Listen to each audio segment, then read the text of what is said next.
Hello, dear participants.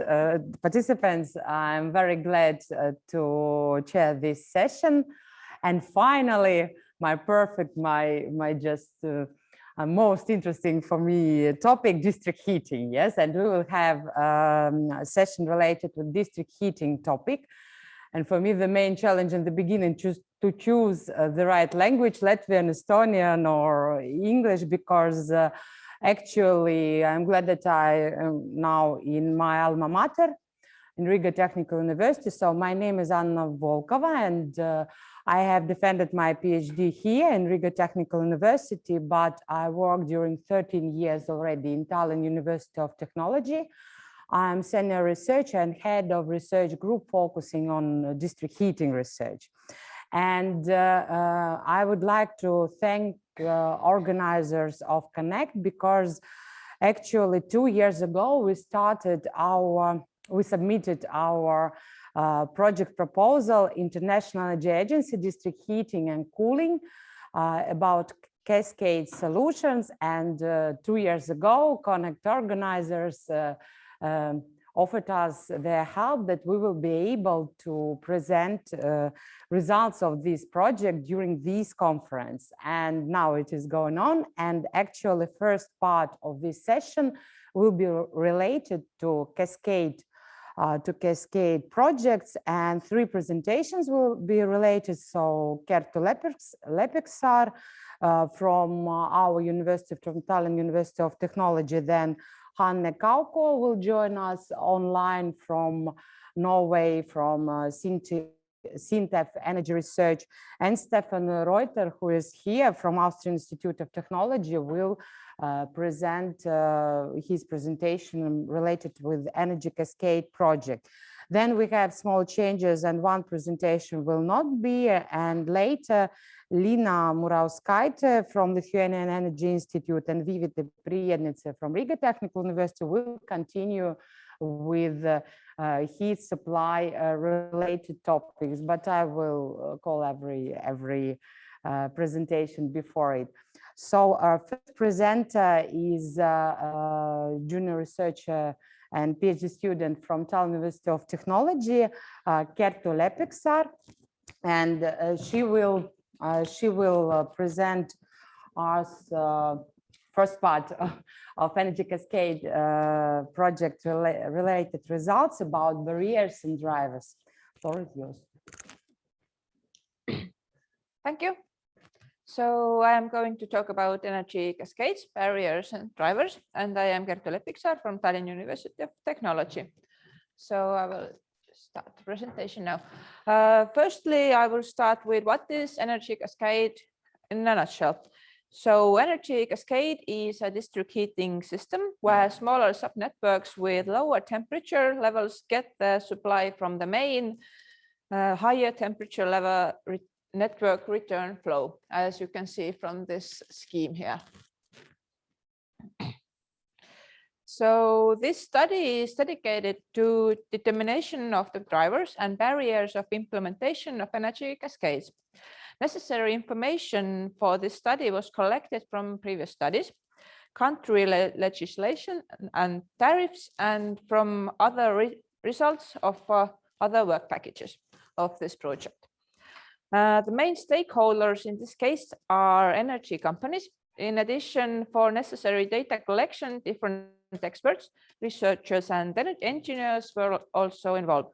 Other stakeholders who were involved in the study were consumers, real estate developers, and authorities. For data collection, questionnaires for stakeholders were performed, and workshops, meetings, and interviews were conducted. The main purpose of the survey was to rank the barriers, thereby identifying the most significant of them. The respondents have the opportunity to provide their own answers to all questions, and it is assumed that the insights obtained will give additional value to the survey. The first section refers to the respondents' field. if the respondent is a representative of a district heating company, there in additional subsection of the characteristics of the superior district heating network. These characteristics were used to determine potential benefits such as annual heat production, characteristics of the heat generation units, pipe length, as well as supply and return temperatures. This section was used for a more detailed analysis of the responses provided by district heating professionals.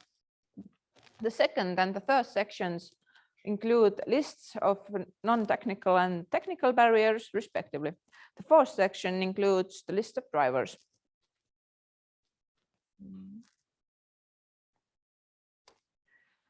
Initially, it was decided to contact experts and companies from the International Energy Agency, district heating and cooling member countries.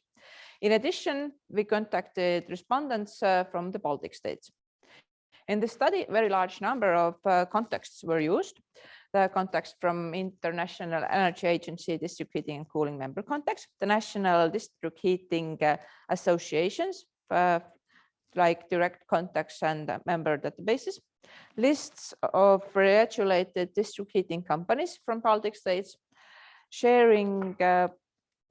We also shared the survey with members of Euroheat and Power contacts and our personal partner lists from Estonia, Latvia, Austria, and Norway, and from our other networks from LinkedIn workshops and conference presentations. As a result, approximately 1,000 experts and companies were contacted. As a result, we gave, yes, sorry, cannot hear anything. Okay. Okay. As a result, 112 answers were received. 35% of the answers came from academia, 20% of the answers from engineering companies, and 45% of the answers were collected from district heating companies.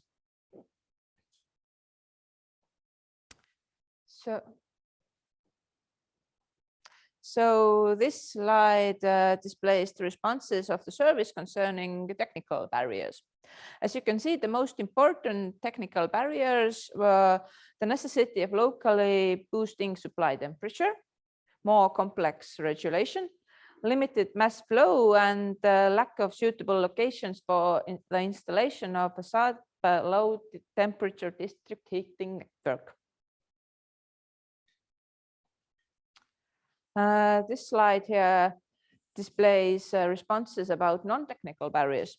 The most significant of one is that the tariffs do not take into account temperatures, which was pointed out most often. Based on the interviews with the representatives of district heating companies, one of the related barriers may be the complicated procedure for changing and approving tariffs, and in some cases it is much easier for the operator to connect the subnetwork directly to the superior high district heating network.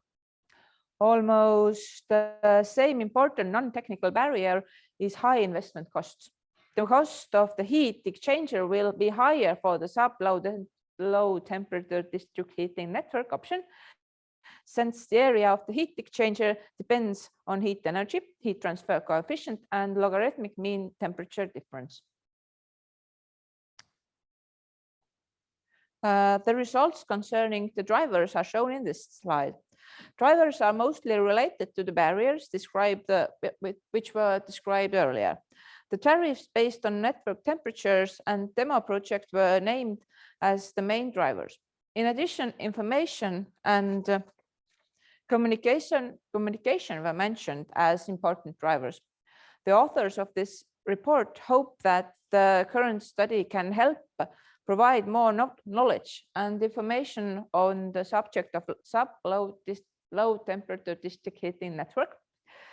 Drivers that will lead to an overall increase in the energy efficiency of the system were mentioned as very important. These main drivers are then better utilization of generating capacity and transition to a low temperature district heating network. As I mentioned before, there was a special subsection for district heating companies in the service that were taken out. So there were questions regarding the availability of potential locations and areas, new urban area developments, or areas where a significant part of the building stock will be subject to renovation in the near future. These are the areas that suit well. The results with answers to these questions can be seen on this slide. As you can see, a fairly large number of potential locations are available that can be connected to the network. So based on the analysis responses, the feasibility conditions for successful implementation of the CASCADE solutions are shown here. The conditions that need to be are high temperature network flow must be high enough, supply flow. High temperature network should have enough capacity. The pipe should be at least 20 kilometers long, and the diameter should be more than 500 millimeters. The low temperature subnetwork should be located near the transmission line and rather close also to the heat generation unit. In order for heat generation efficiency increase because of return pipe reduction, temperature reduction, the generation unit should be combined heat and power plant, large heat pump, or a heat generation unit with flue gas condenser. Also, the tariff system should take the temperature level into account. So customers with low temperature level heating system should have a lower price for heat. The design process should be standardized, and the design process and ownership issues should be clear. In order to increase feasibility, investments could be covered partly by municipality or by government. So I also would like to give the acknowledgement.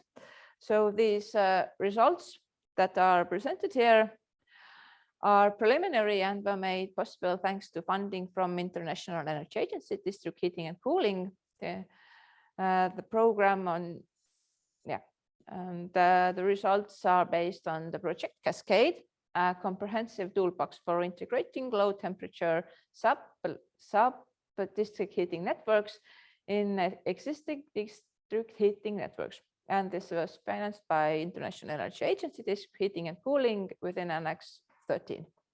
Thank you. Thank you. And this is also a scheme. Regulations. So, do you have any questions in audience? Yes.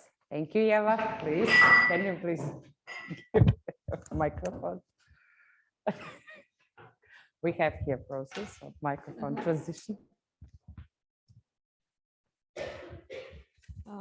Kertu, thank you very much for the nice presentation. I wanted to ask how you evaluate how informed the experts who participated in this survey was. Do they know what is the cascading principle, or there were any information campaign before, or you want me to answer? maybe due to the fact that we realized this project and this these contacts with experts were realized by us. So we provided in the beginning, we provided short definition with explanation. What does it mean? And actually these contacting experts was in addition like informing like workshop, and especially with district heating companies we had some meetings and discussed, and this was an additional information. But as a result of this project, I think till the end of May or in the beginning of June, a detailed report will be published, publicly available, and partly this research has been published already in Smart Energy journal. So will be, but yes, it is a rather niche solution, and that is why not all experts were informed about it. Yes. Thank you, Anna. Okay. Are there any questions? Because I would not ask. Okay, thank you very much. And as I understand, next presenter will be still Hanne. Yes, because we have changed all the time. So next presenter will be online. Hanne Kauko. Yes. Can you hear me? Yes, Hanne, you are here already. Great. Because I know she just came from the ship and promised us to join us. Very good. Actually, I'm still on a ship, but yeah. Yeah, but okay, it's Hanne Kauko from Norway, from SINTEF Energy Research, will tell us about simulation case studies on CASCADE, again, low temperature sub-networks in district heating. Please, Hanne, floor is yours. We see you, but don't see still your presentation. I actually see you as well. Yes, so first, thanks for giving the opportunity to join, and I'm sorry for not being there physically. I'm glad that we have this amazing technology, which makes me able to even see you and watch what's happening in the audience to some degree. Anyway, so my presentation is from this same project that Shasti was talking about, which is CASCADE, and this goes as Anna just said, to more on simulation case studies, so more on the technical side and focusing on single sub networks in district heating. So the objective here was to evaluate the technical barriers for utilizing heat from the return line from the perspective of a single low temperature district network using data from selected case study areas. And my presentation, I will first look at the model. So our method was DIMOLA, dynamic modeling with modeling and DIMOLA. Then I will present the case study areas we have been looking at, then going to results and finally the conclusions.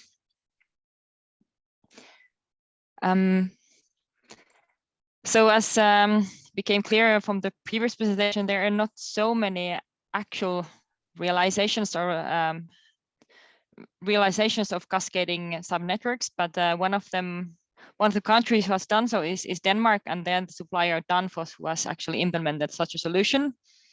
And this is the PID diagram from the layout at Kamstrup that Danfoss has done.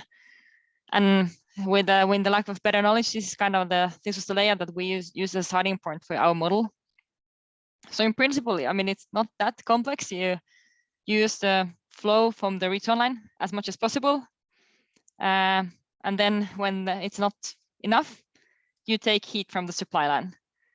But when we started thinking about it a bit more in detail, we didn't realize really, it wasn't so straightforward that how do you actually control, how do you decide when do you need to take heat from the supply line, and not least how much do you need. And when we asked Danfoss, said, okay, how do you actually control this? What do these boxes mean? They said, yeah, there was this expert who did it. We don't know how he did it, and then we didn't hear more from them. But so this is a very simplistic representation of how we chose to do it. So here's the return line for the main discrete network, and here's the supply line, and here's a pump taking heat from the return line.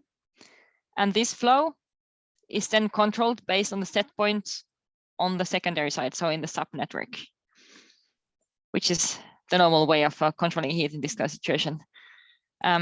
But in this case, when we have the mix in, if this temperature here is not sufficient, we need to mix in heat from the supply line. And the way this is controlled is we have a set point temperature here before the cascading heat exchanger on the primary side. And we have set this set point temperature to be equal to this temperature plus 5 Kelvin or whatever offset you want to use. So this is the controller we use basically. And in the subnetwork, in this case, we use the fixed return and supply temperature and the demand, which is based on data that we obtained. And just if any questions, just feel free to raise your hands. Yes, the case studies. So we had looked at 2 different neighborhoods. First one was in Norway, quite a large one, or planned large one, with a total heating demand of about 12 gigawatt hours per year and a maximum demand of 4.5 megawatts.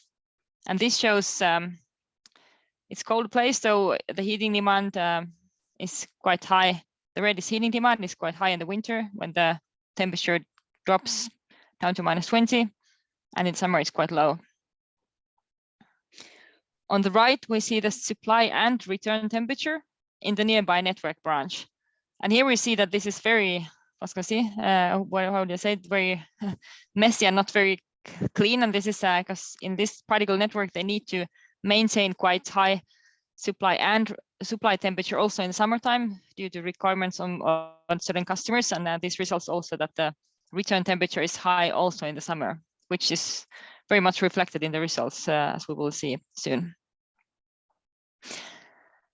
For the Austrian case, also here, heat demand correlated with outdoor temperature, although temperatures do not get that low in the winter.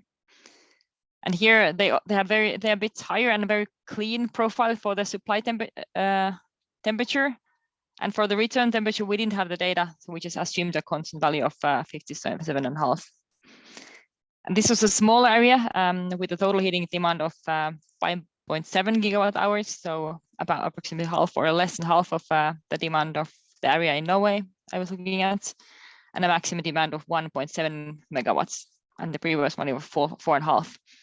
So it's much smaller network, or smaller sub-network. And what we wanted to look at was first the total annual supplied heat from the supply and return line, as well as the maximum heat demands from the supply and return line. And and the third point was, how does the sub-network impact on the return line temperature?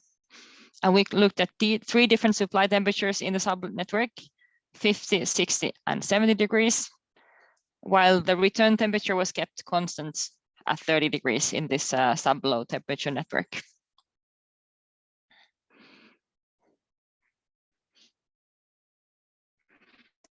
So the first graphs may look a bit diffuse, especially for this case. So what this shows is the heat supply from the supply line on the left side and the return line on the right side as a function of the demand for the different supply temperature levels. So blue is 70 supply and 60, 550. So we can see, although here the correlation is not so clear, but when we have a 70 degrees supply temperature, the rate of increase in the supply from the supply line increases more when the demand increases than if you have a lower supply temperature in the return line. And the opposite is true for the return line. So the higher the supply temperature requirement in the subnetwork, the less is the rate of increase. The lower is the rate of increase in the heat demand, in the heat supply from the return line as a function of the demand. And this graph shows the total heat supply from the supply line is blue, and return line the orange, as well as the maximum heat supply from the supply and return line. And as in this case, for the Norwegian case, there was very little. The return temperature was so high throughout the year, and also showed quite little correlation with the demand in the subnetwork. And thus also actually the maximum demand from the return line is quite constant, and in the maximum demand from the supply line, there's only a moderate increase. Although the total in the total heat, there's kind of clear increase. Obviously, the higher the temperature in a subnetwork, the more heat you will need from the supply line, obviously. And this shows the temperature reduction in the main network line. So in this case, the network branch where the subnetwork is connected had quite, well, fairly low mass flow, approximately 60 to 80 kilograms per second during high demand periods as well, and 20 to 30 during low demand periods. And the mass flow in the subnetwork is actually not that far from it, about 40 to 55 during high demand periods and 10 to 20 during low demand periods, in the case with supply temperature of 50 degrees. And as a result of this, we see that the return line temperature in the main district network branch where this connection is quite a lot affected. So there's quite a large temperature reduction in the return line, up to 20, even 30, 40 degrees demand periods. Now, the Austrian case was very different because there we had assumed a constant return line temperature at 57.5 throughout the year, and the supply line temperature was very strongly correlated with the demand. So being very high when the demand is high and lower when the demand is low. And here we see that if the sub network has a supply temperature requirement of 50 degrees, which is higher and lower than the return line temperature, then we are able to cover the entire heat demand of the network from the return line, obviously. And then when we increase the supply temperature demand in some network, the requested temperature from the supply line increases. And also here, since the return line temperature was constant, we see a clear reduction in the peak heating demand from the return line, and conversely, very clear increase in the peak heating demand from the supply line when the supply temperature requirement from the subnetwork increases.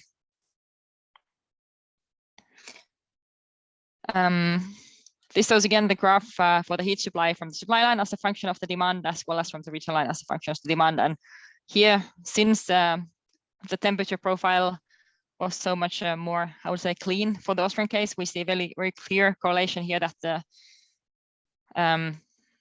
at the highest supply temperature requirement at the subnetwork, it's quite clear rate in increase from the heat supply from the supply line, and no when we have of course no heat when the subnetwork temperature requirement is below the return temperature in the return line.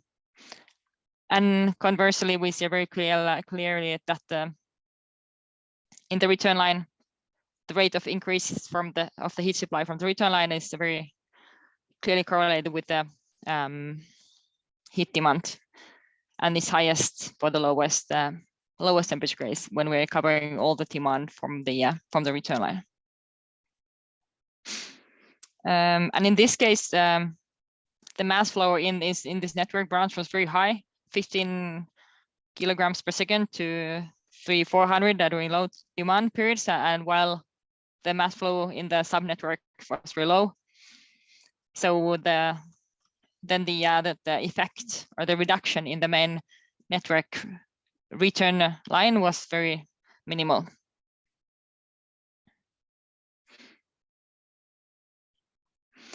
With this coming to conclusion, so the conclusion from the case studies are very much the same as Kersti, what's her name, right? Was just saying in the previous study where they were looking at the more based on the survey. So obviously, yeah, the benefits are the better when as the lower this is the supply temperature in the subnetwork. So for instance, the Austrian case, when the supply temperature requirement in the subnetwork was below the return temperature the entire year, we were able to cover the demand entirely from the return line for the network. And when the subnetwork supply temperature requirement increases, the more we need heat from the supply line. And again, as the mass flow in the nearby network branch should be high enough to such that the impact on the return line temperature is not high. And finally, we saw that the heat demand from the supply line is less dependent on demand if the supply temperature in the main network or the nearby network branch has a clear correlation with the heat demand in the subnetwork. Thank you for your attention. I didn't have an acknowledgement slide here, but I will acknowledge the same financing partners as Kersti did. Thank you. Thank you. Yes, I see a question from Dagnia Bloomberga, an audience. It was very interesting, but my main question is about waste heat. You showed a nice scheme, but could you explain a way, as you know, that the European directive is telling us that we have to involve more and more waste heat from industrial plants, from other heat sources, and this waste heat is with very low temperatures sometimes. Where is the place in your scheme, CASCADE scheme, for waste heat? Yeah, that's a good question. I'm a very strong supporter of use of waste heat myself, and I've been so in this particular case study, we looked at specifically the possibility of using return line, but there is no. It could well be a good idea having a subnetwork where you say primarily use a local waste heat source, and then maybe support the demand which cannot be covered with the waste heat source from the return line. So this was not specifically looked at in my study, as it's focused on kind of the possibilities of looking at the return line temperature, but it could well be integrated in such a system. But then I have next question about in greenhouse gas emission reduction. Have you calculated what this CASCADE principle is bringing for climate change policy, for climate targets? I have not, but Stefan, who will give the next presentation, has done it. Maybe I just can comment, yes, on it. Actually, we had before some papers for other cases where we calculated and CO2 emissions too. So actually here we try to provide to consumer this as low temperature as possible. And unfortunately, we have, you have in Riga and in Tallinn, we have in other cities, we have new good districts which are absolutely ready to connect to low temperature district heating. And we have high temperature district heating networks as Riga Siltums, Utilitas, and so on. And what are they doing? They just connect high temperature to buildings that are ready to take it. And maybe I would ask Hanne, yes, about your opinion, because we had many discussions, but what do you think this type of solution, would it be long-term or some short-term operative solution for district heating development? CASCADE solution. I think still that it's more of a niche solution. That in some cases it can work, but it will not be a mainstream.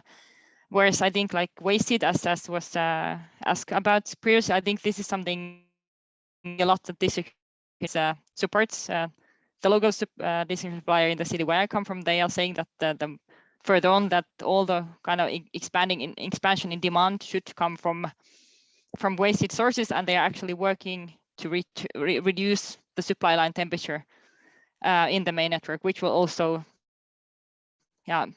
contribute to reduce return line temperature, which will then again make benefits of solutions like costing less, all reduce the benefits. High temperature networks where there's no future plans on working to reduce, it can be a good solution, but I think probably not like a widespread mainstream solution, I would think.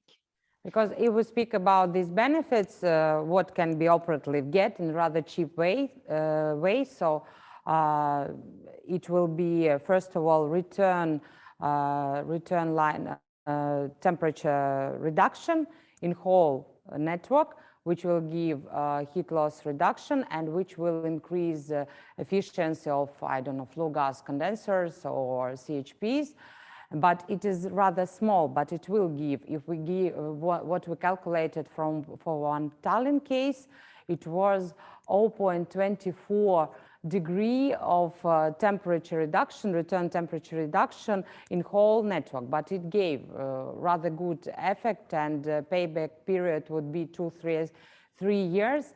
but our company decided it would be too complicated to recalculate something, to recalculate tariff and so on, so these administrative barriers.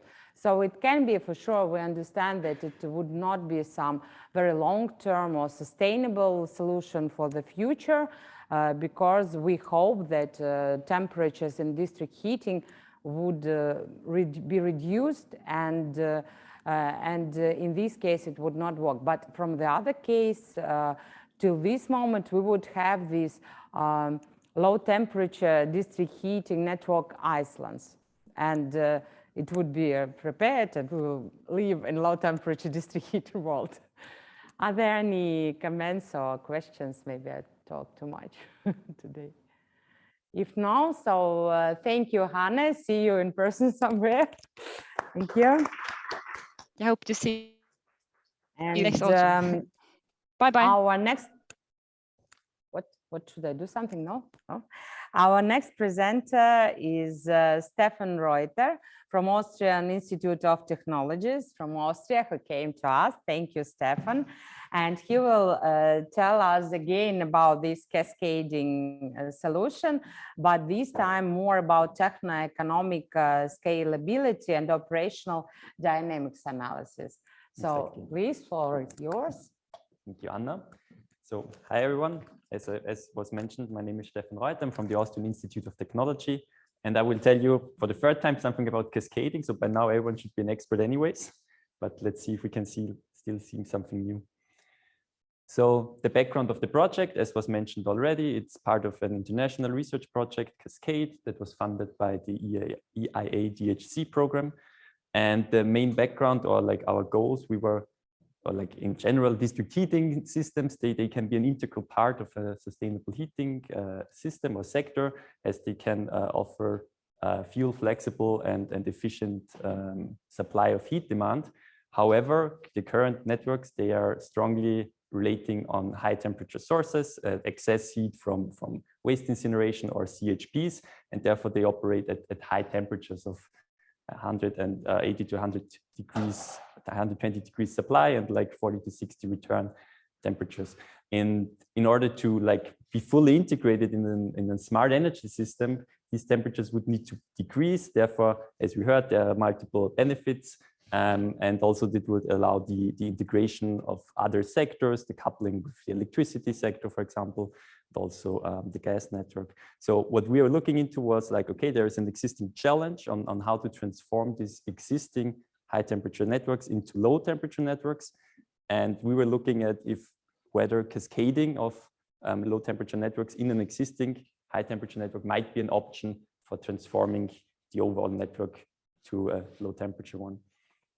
And how what my part of this work was, like, as was said before, like a techno-economic scalability analysis, and also we looked into the operational dynamics of such energy cascade.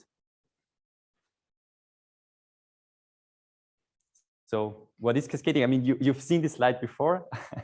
Not talk very much about it. Just one comment on this. We were looking into a heat exchanger here, connecting the subnetwork to the return flow of the existing network.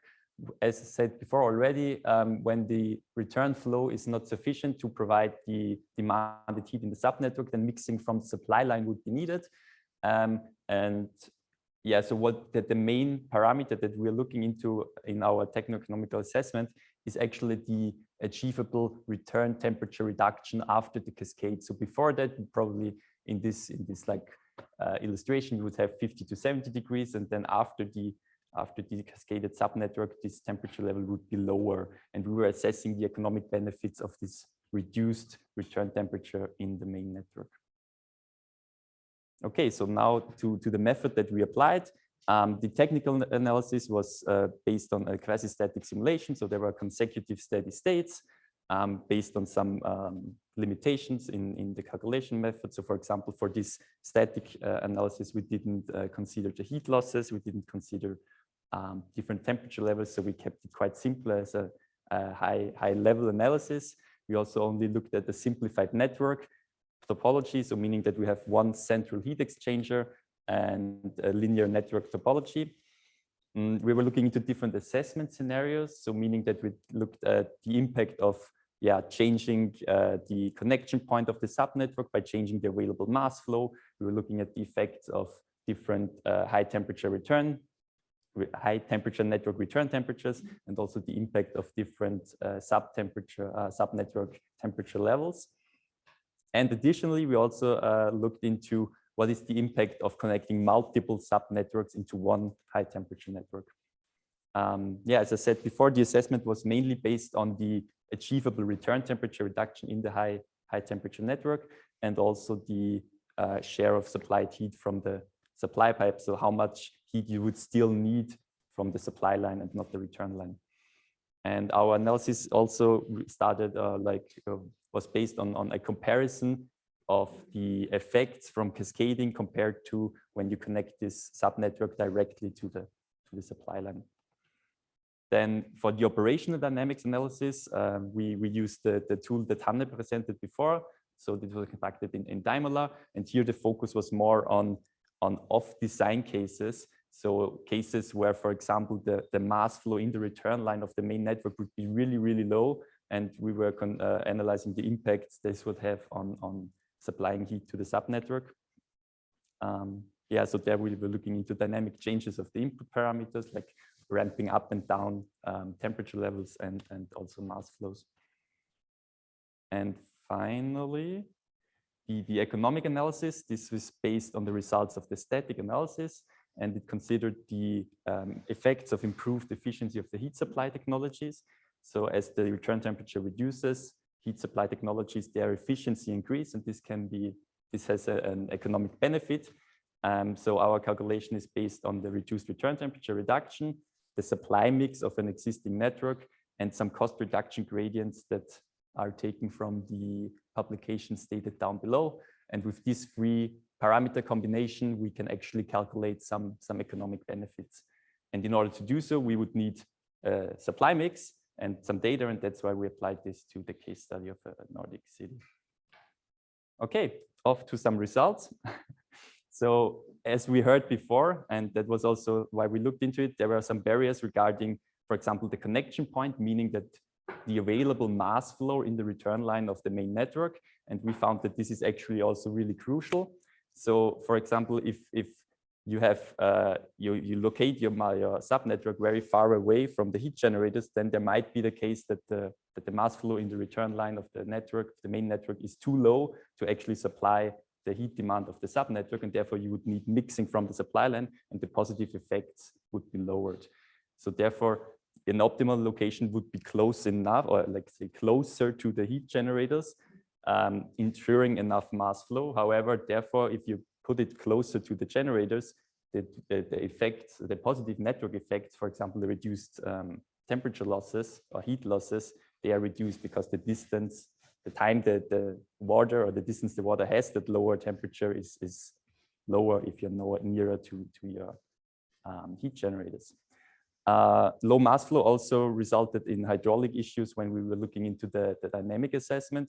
So as I said before, we had an assessment case where the mass flow in the main network was reduced to almost zero.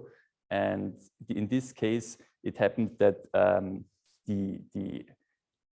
let's say the outcome of the cascading substation, what is fed back into the return line, this kind of had a higher pressure than the water from the main network return line. And it was like a flow reversal where the water was sucked into the inlet of the cascading substation again, and therefore the local return temperature was decreased drastically, and then like it was like it didn't result in a good way. So that is something you would need to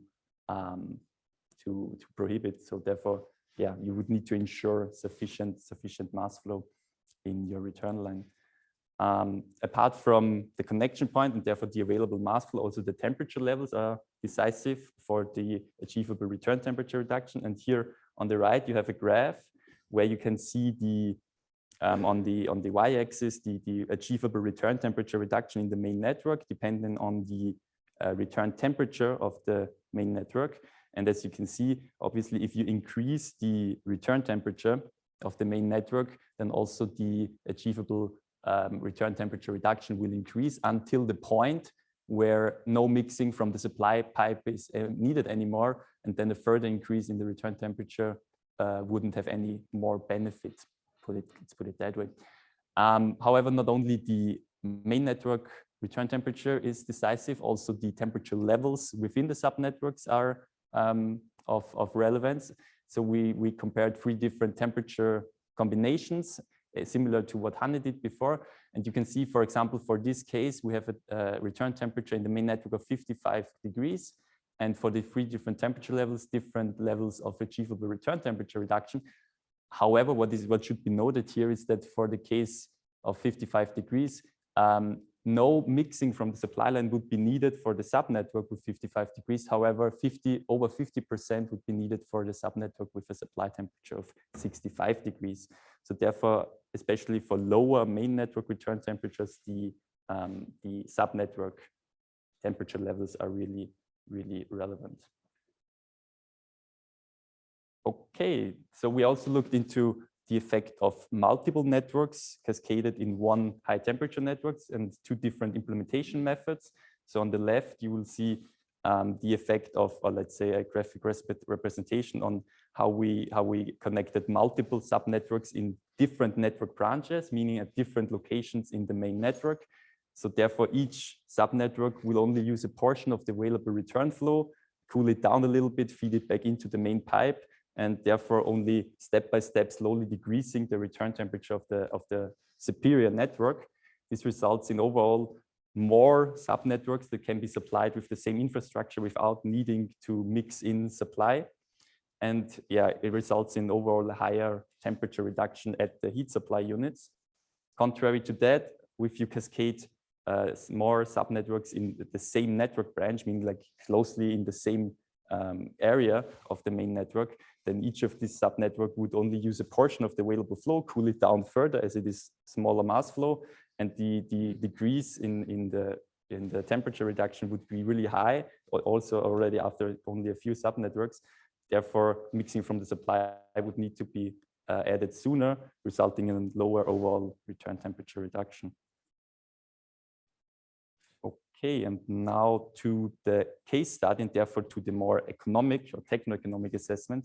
So we had a case study of a Nordic city where there is an existing high temperature network and a newly planned residential area that is capable of, where buildings are built that are capable of low temperature heating.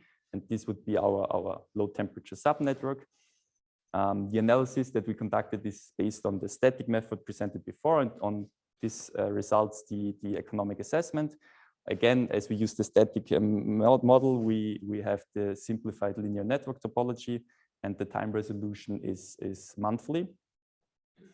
To actually gain some results, we needed to assess the heat supply system, and we assessed the current supply system. However, as you will see, the results are really marginal with this. So we're also looking into a more like prospective, maybe future heat supply system where the effects are way higher. And additionally, we calculated some maximum allowable capex, so meaning that of the savings that can be gained through the cascading connections, how much if you accumulate it over time, how much is the cascading connection allowed to be more expensive than a standard connection. Yeah, well, on the right, you see the network parameters. So for the subnetwork, we were fixing the supply temperature to 60 degrees and the return temperature to 35. And the main network temperature, you can just see the points up here, how they evaluate over the year. And on the lower graph, you see the the respective mass flows in the networks. So yeah, that would be the results. So on the left, you see the supply systems of the network that we were looking into. So on the top half, the current supply system, mainly based on waste incineration and heat-only boilers to cover the peak demand in winter times. And also additionally, some small waste heat integration, however, that is so small you can't really see it. And these systems with these technologies, let's say the cost reduction only due to reduced return temperatures and therefore high efficiencies of the generators are really marginal. And that is the reason for this is that, yeah, well, combustion technologies without flue gas condensing or CHPs, they don't really benefit from slightly reduced return temperatures. So only if they would imply flue gas condensation, then the smaller return temperatures would actually have a benefit. So therefore, for this system, unfortunately, the benefits aren't that high when we're looking into higher efficiency of the combustion of the supply technologies. That's why we came up with, let's say, a model, a future supply system, strongly based on the integration of waste heat, some heat pumps, CHP to cover the peak demand in winter times, and some small integration of solar thermal in the summer. And with this, however, then we can achieve really great results, seeing that the annual total savings would amount on up to about 70,000 euros. So yeah, we also calculate, as I said before, maximum allowable capex of this cascading connection compared to a standard connection, only taking into account the savings from the gained efficiencies. And as you can see, for 5 years payback time, we would, for the prospective supply system, we would almost get a maximum allowable capex additionally to the standard connection of 300,000 euros.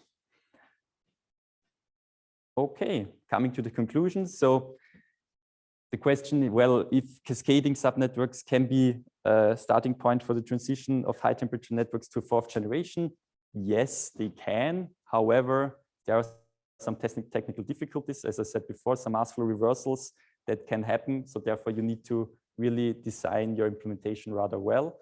The supply temperature of the main network and also of the sub network, and also the return temperature of the main network and the available mass flow, they are key parameters for successful implementation, and you really need to match your situation. And as you just said before,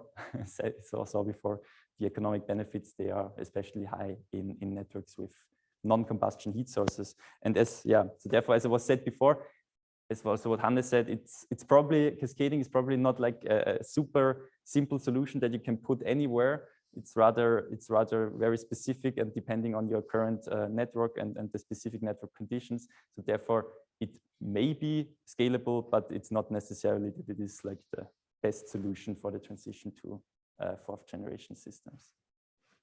And so that was my last slide. As it was said before, I have some links for if you want to read further information about our project. There's the link to the project website where the final report should be published soon. And also the link to the publication Anna mentioned before is in here if you want to read more about what we did. Thank you very much. Thank you, Stefan. Other questions, CONECT, please? Hey, thank you for a nice presentation. So when you talk about like future energy supply system, like consisting of solar thermal and waste heat, so where do you tie in these systems? Is it like the reheating of return temperature from sub networks, or is it like the heating of the main network? Well, it can be both. What we were looking into was like substituting the actual supply units of the main network to these renewable sources as like a model case. So that is not like what we actually would expect. So therefore, let's say for our case study, the effects were so marginal that we said, okay, maybe we want to look into what could be a different case, and therefore we designed this future supply system. Maybe in reality, you wouldn't have a network already that is solely relying, or like in that case, solely relying on these renewable sources. So therefore, the effect of other networks might be somewhere between the very low results and the very high results. But yeah, sure, you can implement these renewable sources also really in your subnetwork as like utilizing the already existing low temperature difference. And yeah, exactly. And I mean, that's what I think, because solar thermal and especially waste heat temperature are a bit restricted by like where you can provide either in main network or. Exactly. But I mean, in the end, at some point, also the high temperature network would need to integrate it, right? Yeah, that's true. I mean, yeah. Second question, very small one. You showed one graph where you have like main temperature for the case study Nordic city. You have main temperature, supply temperatures, right? And it increased in summer and it was slightly lower in winter. And shouldn't it be vice versa, because supply temperature are linked to climatic curve and ambient temperature? Yeah, I mean, if you follow the presentation from Hande before, it was the same data that she used, only differently aggregated. And this is just the data that we had from this network, where also in the summer times they needed some high supply temperature for this specific network branch. So maybe it wasn't the best representation of the case, but this is just the data that we had available. So in general, you're right, they would be lower in summer and higher in winter, of course. Okay, yeah, thank you. Thank you. One more question from Eva. From Icarus. Yeah, I wanted to ask, just like, have you seen like such systems where you have implemented multiple kind of sources? Like you mentioned in the picture, there's a sun, HP, CHP, and so on. Do you think is it possible for them to exist in reality in one kind of system without using some kind of prediction and future forecast, somehow balance these systems? Because in models we can do it, but in reality it's way more complicated. Good question, thank you very much. Yeah, actually there are systems that are integrating different sources. For example, I mean, I think it was Copenhagen, where they have, I mean, still there are systems where CHPs, of course, produce the main amount of heat, but you can integrate other sources. However, yeah, the integration will be more challenging, and there will need to be some kind of coordinating activities. For example, the district heating system in Denmark or in Copenhagen, they have like a heat market app or like not an app, but like a heat market tool where they actually like where each producing unit needs to supply the production capacities for the next day, and therefore like they attributed like the cheapest source will be supplying the network. So I mean, of course, fluctuating sources, the integration will be more challenging, but so you probably would need also like higher amount of heat storage to like fully integrate these renewable sources into network. But it's doable, of course, and there are some examples. We have a little bit time, we can ask. Okay, thank you for the presentation. And I will have a question, maybe not directly for you, but for the whole team of the project. Continuing the question from Michaelis is a question about the modeling program that you used, and is it planned or is it possible in the future to also do the same modeling by the district heating operators?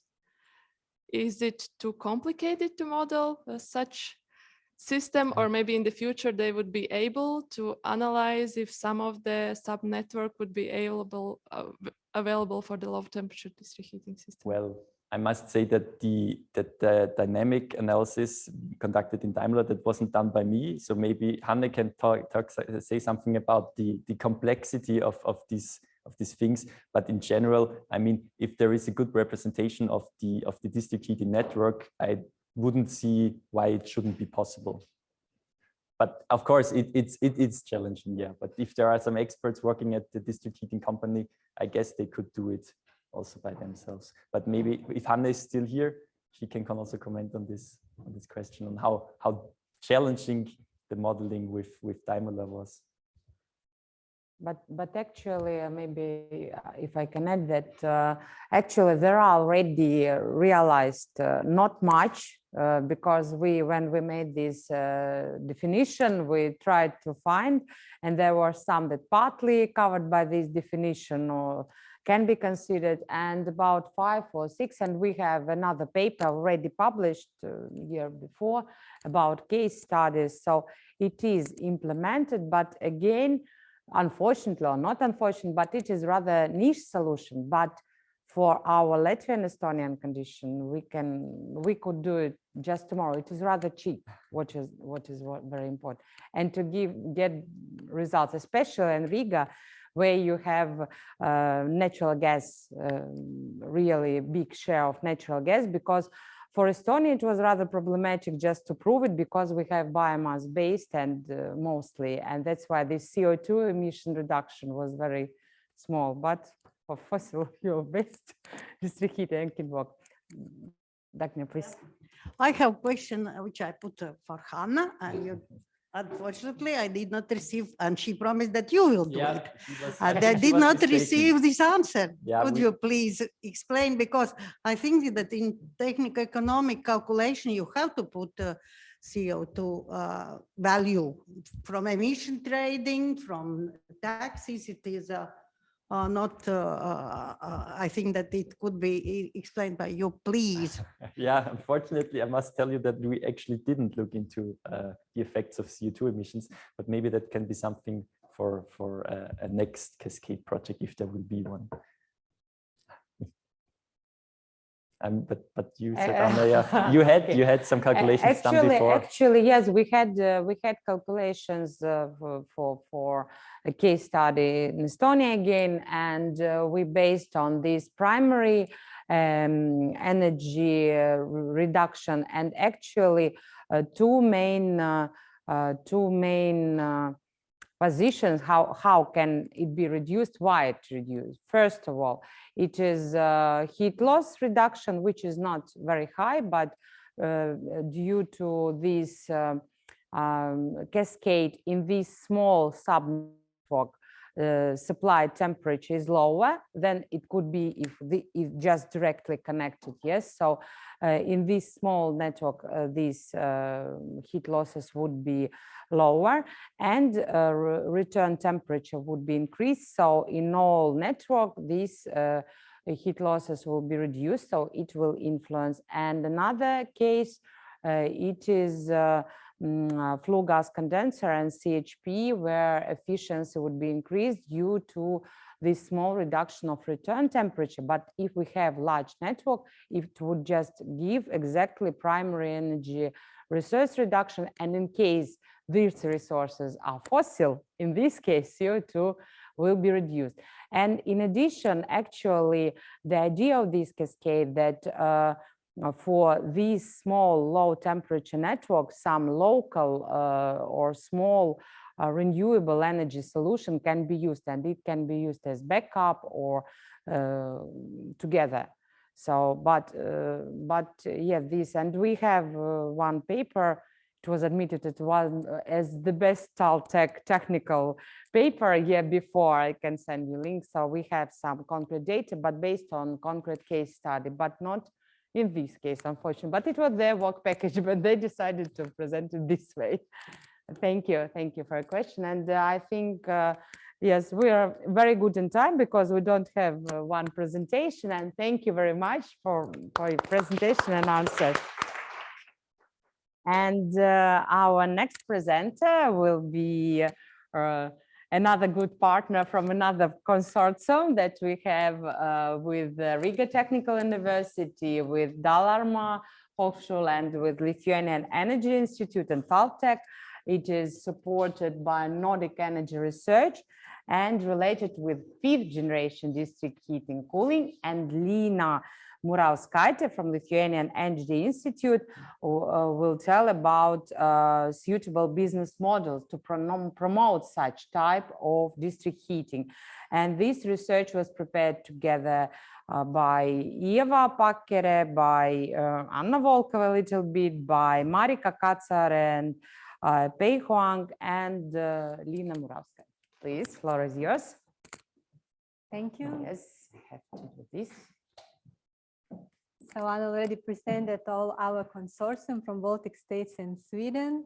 My name is Lina Murauskaitė, and I am from Lithuanian Energy Institute, and I will talk about the next generation of district heating. Up till now, we were talking about how to move from the 3rd generation to the 4th generation. And I will talk more about business models for the promotion of 5th generation district heating. So I would like to start with the definition. What is district heating? Of 5th generation is ultra low temperature heating, which needs heat pumps to increase temperature for the tap water initially, because the temperature level are below 40 degrees. And we are talking both of heating and cooling network. We can include in this network waste heat from the shopping malls or from data centers, as well as electrical transformers, which uses electricity and just waste that heat to the atmosphere by the help with heat pumps, which is supposed to be installed in each of the consumers' houses or commercial buildings. The temperature level is increased. And what is also necessary is heat storage to keep the level necessary for each of the consumer.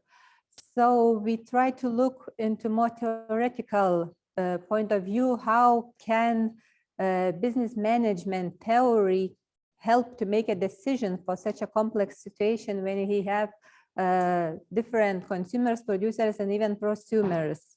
So we found that game theory that applies mathematical models to estimate behavior of operational agents could fit very well into this decision-making system because it simulates real-life events. All agents are beneficiary at the end because they are complementators. And even at the beginning, some of them could be competitors. At the end, we reach co-opetition situation, then synergy created by extra value of each participant is done. And each of the participants is moving to Nash equilibrium, which means that at the beginning, everybody starts the movement without knowing what others are making. But afterwards, then we evaluate the situation, they know the situation better and reach the equilibrium where we move from the competition to the cooperation situation. And workflow of our research was started from the literature review. We identified 3 main groups like 5th generation district heating, business management, and game theory interrelation. And we made a methodological scheme. As you might see, we start from the assumptions that are based from the preliminary research already available.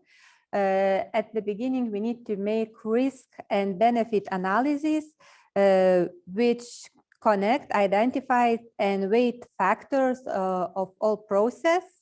And it is based on the existing SWOT matrix already. In the next step, we evaluate a network, which means all the interconnections and variations of actions by including my previously mentioned co-opetition principles as the basics. Then visualize what we have by drawing conceptual schemes, analyzing the choices. The most important, who will start the game by installing 5th generation district heating, and therefore process flowchart is drawn, and in any stage of the process there could be a cancellation of what already has been done because it's not profitable in the long term. And for the final evaluation, value scale is used from 1 to 10. For the 5th generation district heating, prosumers became a key player because it's an ultra low temperature network, and we need to use waste heat from data centers or shopping malls or renewables as a support source because it's very cheap, and just to decrease the required initially high investments cost, prosumers became a key players in the 5th generation district heating. Without the prosumers, such network would not exist because it would be not competitive with the existing heating network. And the only risk is that prosumers might push the equal prices for heating and cooling both. So in such a condition, it could be that heating become more expensive, but you are available to cooling at the same time. So you have either benefit and risks at the same time. So we analyzed 3 scenarios. First of the scenario is thermal energy purchase agreement, where district heating company operates the network and is responsible for the investments and supports funds available from the government. It's district heating company's responsibility to maintain the network, all the infrastructure, and to make the investments. And the modification of this scenario is when district heating company not only owns the network, but also produce part of the energy required by heat consumers. In this case, the owner has the highest business potential and at the same time, the greatest financial risks because the owner put the business interest first. The next scenario is local thermal energy provider, which means that in this case, the network of heating and cooling is owned by the real estate company. The company of real estate, in this case, is responsible for all investments and operation of the network. And it's most suitable cases for small scale projects where real estate companies would have really strong interest to maintain the network and to make all the investments themselves. And the last scenario is local thermal energy communities. It is very bottom-up approach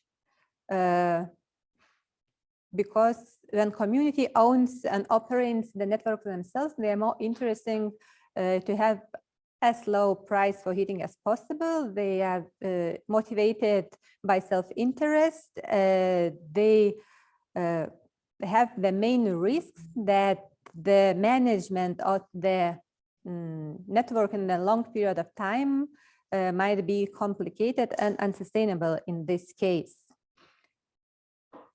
So starting game theory from the beginning, the most important question is who will start the game? It could be either consumer, either producer or prosumer. From the consumer perspective, the most interesting question is about the management of the network itself.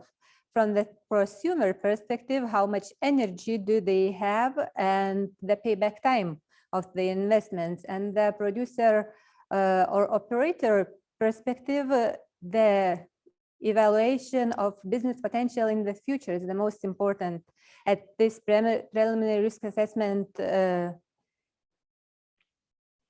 stage. And after the first stage, project could be canceled because the initiative of installing 5th generation district heating might not generate expected payback period or enough energy for the continuation. From the consumer perspective, they might think that external business might be needed for management the network, and from the producer perspective, they might think about different maybe location of the expected network. And then it should be made the main decision who will own the network. It will be from the consumer side, from the producer or ownership of the network.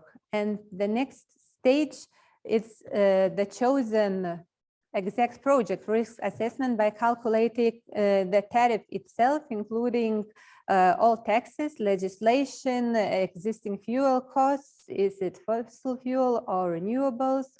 Also, heat and electricity prices play an essential role here because we need a heat pumps which uses electricity. And after this stage, again, we can cancel a project because it doesn't seem financially possible. And at the end, we are building infrastructure and finally implementing 5th generation district heating after the implementing value as scale. As I mentioned before, we use scale from 1 to 10 based on technical characteristics of the equipment. The coefficients, they are very approximate and more based on the weight from each of the participant in the 5th generation district heating. And the numbers could differ in every case. One of the examples is a base scenario for traditional district heating. As you might see at the end, prosumer in total, they have only loss because they are just paying for the energy they need.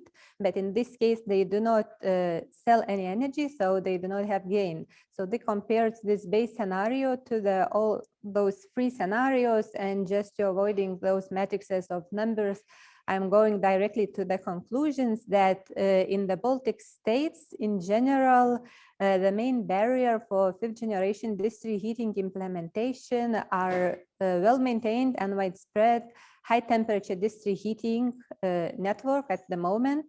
So fifth generation district heating could be implemented just in newly built areas as decentralized system and complement to the existing third generation district heating systems.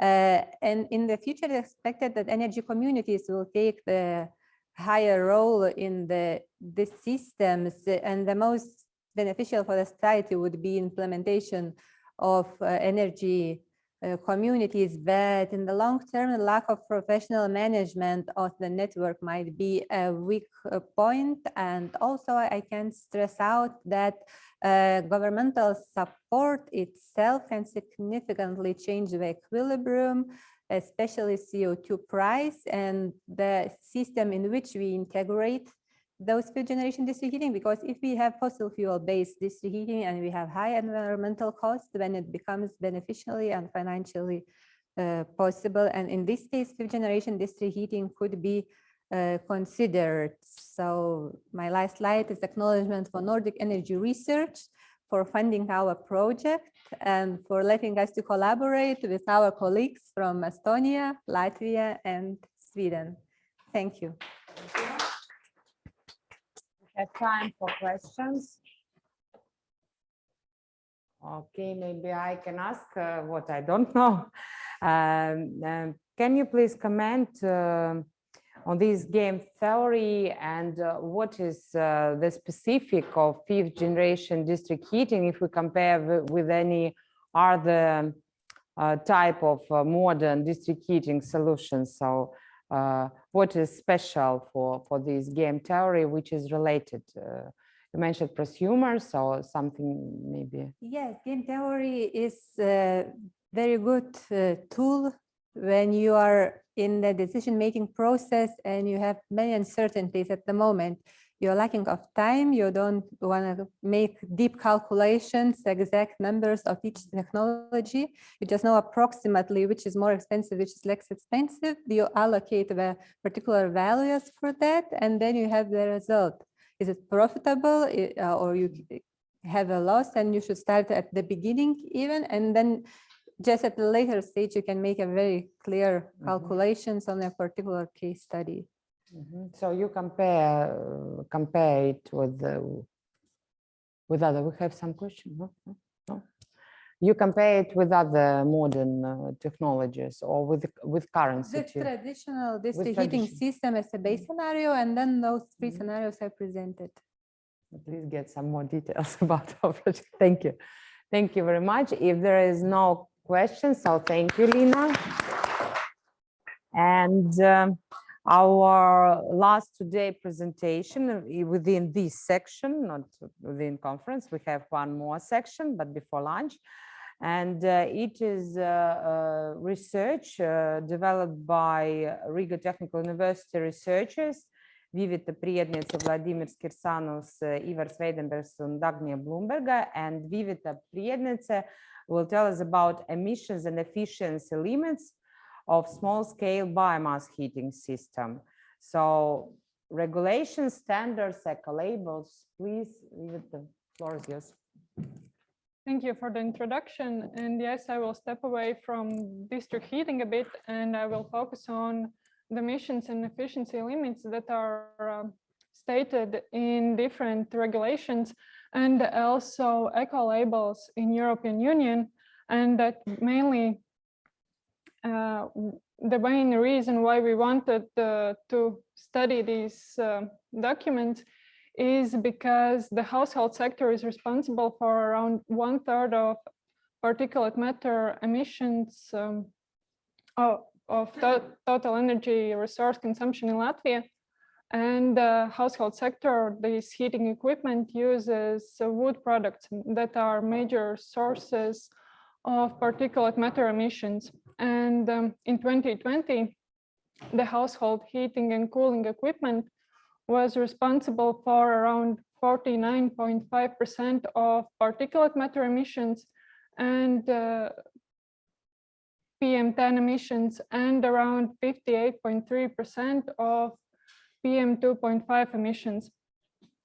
And these are quite high numbers, and therefore we decided we established the aim of the study, which was to determine the level of existing control measures regarding household boilers by summarizing the existing information on legislation and quality labels that are regulating the efficiency and emissions of household boilers in the European Union, with a focus on particulate matter emissions and the system heating, small scale heating systems regulations in Latvia.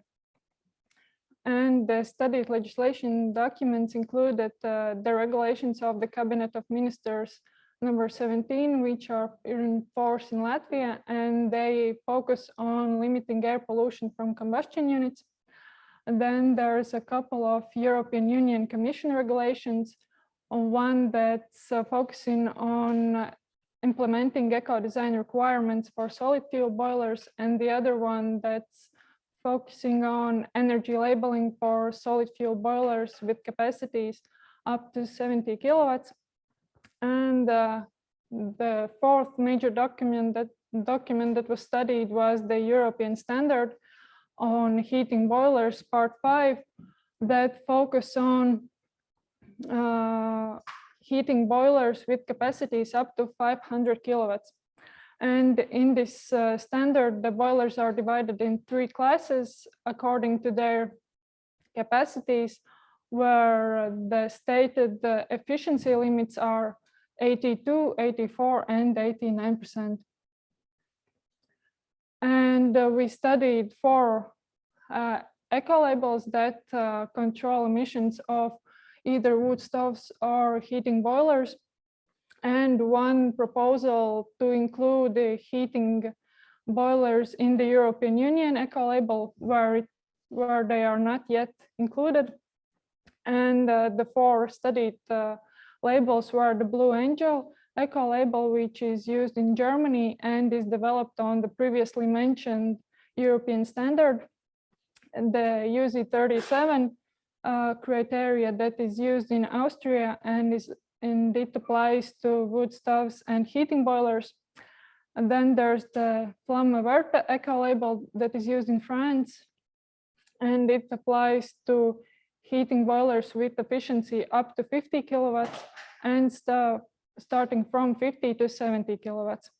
And what has to be mentioned here is that the emission requirements in this Flamme Verte eco label are much lower than in other eco labels that are used in European Union.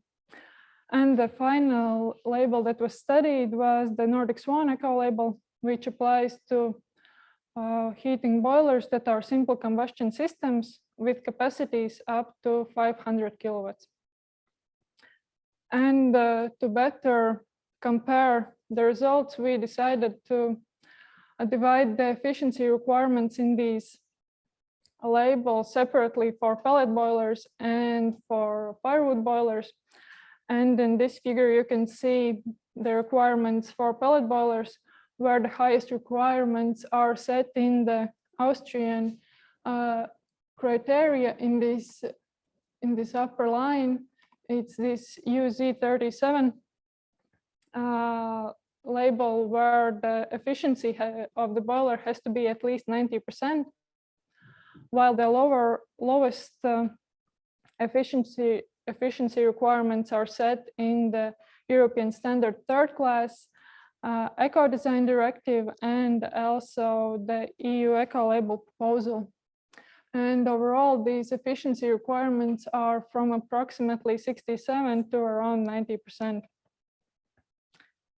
And as for firewood boilers, these efficiency requirements are lower. And here you can see that the strictest requirements for efficiency are stated in the European standard 5th class and the Nordic Swan eco label, closely followed by Flamme Verte. And these eco labels require that the efficiency of the boiler has to be above 85%. And similarly, as in the case of pellet boilers, the lowest efficiency requirements are stated in European Standard Third Class, Eco Design Directive, and the EU Eco Label proposal. And for particulate matter emissions, we summed up these requirements together for both boiler types. And as you can see, most of the results and most of the requirements state that particulate matter emissions should be below 100 milligrams per normal cubic meter at 10% oxygen content in flue gases. But there is one requirement that stands out, and it is set in Minister of Cabinet's Regulations number 17 for existing solid fuel boilers until 2027. And as you can see, the requirements later for these in these regulations are lower. So it's for these remaining 5 years, these high requirements are still in force. And to better highlight the necessity to reduce particulate matter emissions, we decided to calculate a couple of indicators where we accounted these particulate matter 2.5 emissions to number of people in the country and to GDP. And we compared these data for the Baltic countries, the European Union, and the countries whose eco labels were studied in the paper. And as you can see, Latvia has the highest value for both of these indicators at 6.1 thousand tons of particulate matter emissions per million people and 354 tons of particulate matter emissions per billion euros. And the lowest indicator values are for Germany, while European Union in general has the values of around 1.4 thousand tons of particulate matter emissions per million people and 41.9 thousand tons of particulate matter emissions per billion euros.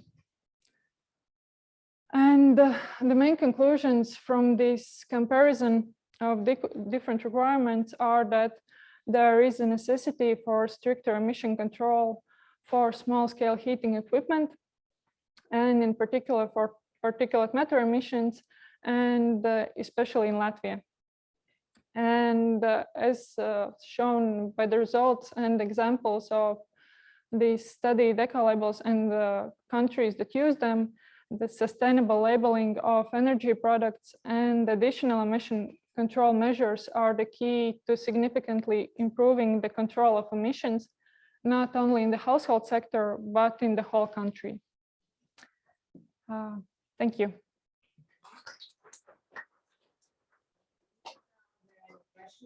Yes. Maybe what? Ah, light. Okay. I have question maybe, or maybe you could clarify it to me. So actually, if we speak about European Union labeling, so we have it, I don't know, for some chemicals, for different this type, and it is based on life cycle assessment mostly, if I'm not mistaken. And so at the moment, there are no labeled boilers within this system, or in some countries there is such a label, because there are different groups of products, and I don't know, there are boilers labeled using this European Union labeling. Well, there are different like these labelings. The European Union eco label Yes, with flour. Yeah, it doesn't include heating systems. At all, such procedure doesn't include. There are several proposals to include them, but they are not yet accepted. So it's still in process. And the energy labeling that is for these small scale boilers, it's basically based on this European Commission regulation that I mentioned, which is dividing them in basically in these energy classes and according to their efficiencies. That's the one that's for now existing in the European Union as a whole. And then there are the several different labels that are used in some countries. Because you showed this energy efficiency, yes, recommended this and the lowest for this flour for eco label, but it based on what? How you did it? Based on proposal? Based on the proposal, yes, that wanted to include this. To include. Okay, thank you. Are there any questions? If no, thank you very much for participating in this session. Thank you. And we will have now lunch break a little bit longer, but we wait you back at 1 o'clock to even more interesting session, which will be moderated by Anna Kubala. Thank you.